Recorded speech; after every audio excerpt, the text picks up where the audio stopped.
नमस्ते, मैं राजानंद बोल रहा हूँ। आज हम एक महत्वपूर्ण विषय पर चर्चा करने वाले हैं। एक शब्द में बोलूँगा धर्म। अब धर्म के बारे में यदि हम बात करेंगे, इसके बारे में विस्तार में जानने से पहले एक छोटी-सी सूक्ति जो कि इसको बहुत ही शॉर्ट में एक्सप्लेन करती है, वो है धर्म इति धारयति। अर्थात जो धारण करने योग्य है, वही धर्म है। अब इसको थोड़ा हम विस्तार में ले जाते हैं।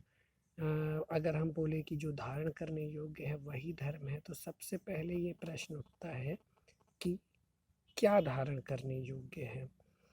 अब क्या धारण करने योग्य है, क्या नहीं है, इसमें सबसे पहले जो विषय आता है, प्रत्येक मनुष्य का अनुभव और ज्ञान और विवेक। अनुभव, ज्ञान, विवेक मिल करके हर व्यक्ति अपने लिए यह निर्णय लेता है कि क्या धर्म है और क्या अधर्म है। अब इसमें थोड़ा-सा विस्तार में अगर जाते हैं तो कई लोग बोलते हैं हिंदू धर्म, मुस्लिम धर्म, सिख धर्म, ईसाई धर्म। हाँ, ये भी धर्म होते हैं, लेकिन ये ही धर्म नहीं होते हैं। उदाहरण के लिए हिंदू धर्म की मान्यताओं के अनुसार बहुत सारी चीज़ें धारण करने योग्य हो सकती हैं, नहीं भी हो सकती हैं। इस्लाम में जो शरिया नियमावली है उसके अनुसार बहुत सारी चीज़ें धारण करने योग्य हो सकती है, नहीं हो सकती है। या फिर सिख धर्म में भी जो गुरु ग्रंथ साहब है, उसमें भी बहुत सारे डू एंड डोंट्स बताए गए हैं। चाहे हम बाइबल में चले जाएँ, बौद्धों के धम्म में चले जाएँ, इसके अलावा अलग-अलग परंपराओं और मान्यताओं में अलग-अलग विषयों में लोगों को सलाह दी गई है, या फिर अब्राहमिक रिलीजन की बात करें तो आदेश दिए गए हैं कि क्या धारण करने योग्य है और क्या धारण करने योग्य नहीं है। लेकिन धर्म सिर्फ इन संस्कृति और सभ्यताओं में ही समिट करके नहीं रहता है। धर्म का अर्थ अगर हम निकालें तो क्या सही है, क्या गलत है, ये परिभाषित करता है कि क्या धर्म है और क्या अधर्म है। अब यहाँ पर अभी तक तो हम सभ्यताओं के पर आए। हम अगर सामाजिक संरचना पर आते हैं तो हमारा संविधान भी हमें बहुत सारी जगह पर आदेश देता है, निर्णय करने के लिए वो निर्देश भी देता है कि आपको क्या करना चाहिए, क्या नहीं करना चाहिए।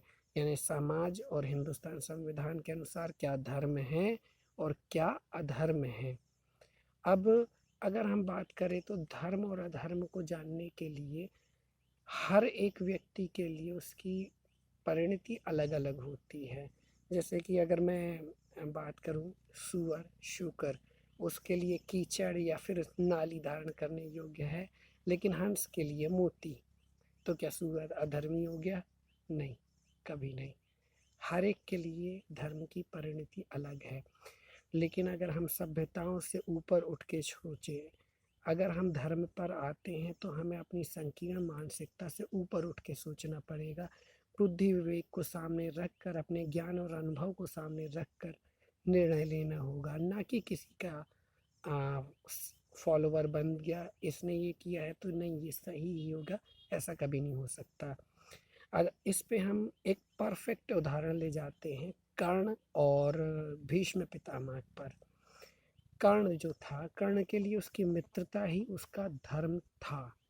मित्रता के धर्म के हिसाब से कहा जाए तो कर्ण हमेशा सही कहलाएगा। इसी तरह से प्रतिज्ञा के लिए भीष्म का उदाहरण देते हैं। भीष्म अपनी प्रतिज्ञा पर सदैव अटल रहे।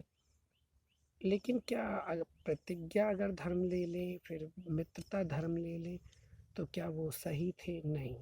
अगर हम यहाँ पर एक ब्रॉड वे में आते हैं तो क्या कर्ण धर्म के साथ था? क्या भीष्म पितामह धर्म के साथ थे? नहीं। यहाँ पर श्री कृष्ण हमेशा धर्म के साथ थे।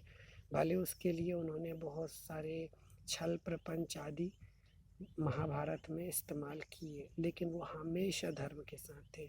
क्यों? क्योंकि उन्होंने धर्म को अपनी संकीर्ण मानसिकताओं और संकीर्ण जो बाउंड्रियाज बनाई रखी होती है, उससे बाहर जा कर के सोचा। तो ये होता है धर्म। अगर हम धर्म को सही समझते हैं, सही समझ कर निर्णय लेते हैं, तो ये हमारी पहली सीढ़ी होती है धर्म की ओर जाने के लिए। इस पर और भी ज़्यादा डिटेल में जाया जा सकता है, लेकिन अभी के लिए सिर्फ इतना ही।